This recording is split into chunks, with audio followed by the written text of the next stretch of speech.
All right. Hi. My name is Graham Johnson. I'm a debater at the State House, Alabama. This is my second year, and this is a presentation on cross-ex. So, just to review the speech times. Af constructive is 6. Cross-ex for the neg is 3. Neg constructive and first neg rebuttal is 7. Cross-ex by the af is 3. Af first rebuttal is 4. Neg second rebuttal is 6. And af second rebuttal is 3. Cross-ex is a 3-minute questioning period that comes after each of the first affirmative and negative speeches. Basics.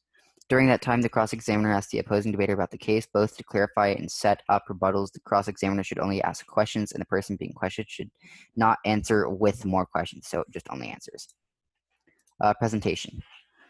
You want to face the judges at all times. You want to be polite and respectful. You can be funny if you want, but remain cautious. Being polite and respectful doesn't necessarily mean that you can't interrupt your opponent if they're going over. Like, that's just rude if they're purposely drawing it out. Articulation, articulate with clarity, articulate with confidence. And if you don't know what you're talking about, at least sound like you do know what you're talking about. Judges in Alabama won't know the difference. But yeah, presentation is huge, especially with late judges.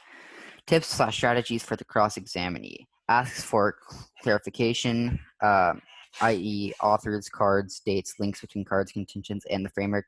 Don't let your opponent add things they never said in the first speech. After clarifications, move on to setting up your next speech. Ask leading questions. If I prove X, do I win the round?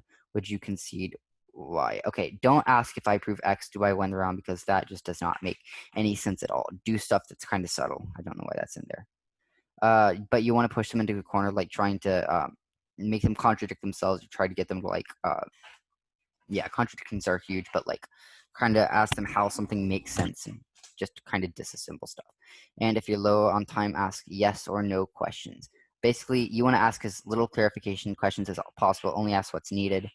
And that's stuff that kind of like takes out contingents, like ask about the warranting behind a link or the probability of an impact or something like that. I don't know. Tips/strategies for the cross-examiner. Moving on. Ask clear, direct questions. Don't allow them to avoid answering. Ask follow-up questions. Use all 3 minutes for cross-ex. One question could be the difference between a win and a loss. Not likely, but it could. An ideal debater asks more setup questions than clarification questions again. And sometimes, I don't know, a lot of time I've gotten in the habit of asking no clarification questions, and that's usually ideal. But if you absolutely need a clarification question, then by all means, do it. Strategy for cross-examiners. What's the link? That's just an example. The link is the connection between the philosophy part of your case, i.e. the value criterion, justifications, and the contentions or main arguments of your case. Without this connection, your case has absolutely no value to it. Do your best to dissociate your opponent's links.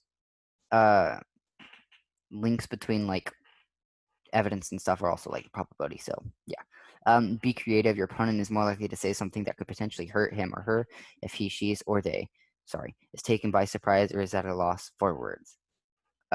Use pre-thought of guides to trap your opponent.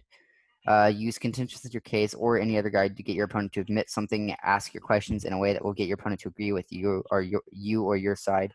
This will help you tremendously in the round, and if you emphasize it in your next speech. Again, you have to bring up what your opponent said in cross-ex that goes against them in your next speech, or else it doesn't matter. Correlation versus causation. Definitions. Causation is where a thing directly causes something. Correlation is where a thing just happens to occur at the same time as thing B.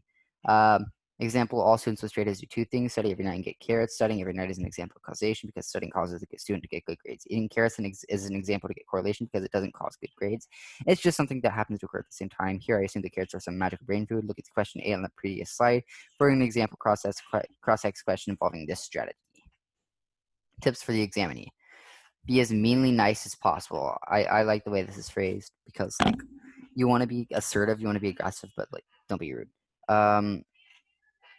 Speak slow, clear, and confidently. Waste time in a classy manner. Essentially, try to get it to where your opponent doesn't get in as many questions in as possible. And answer questions directly, but elaborate whenever possible. Pretty explanatory. Also, you want to give positive answers towards incriminating questions because, like, if you admit something or concede something, then like that's pretty damning. Demonstration. I'm not going to do this because I'm one person. So, yeah. And I think that's it. Yeah, there are cross X examples on YouTube and stuff that you can just look up like LD cross X if you want to. But yeah, that's basically it. All right, thank you. Bye.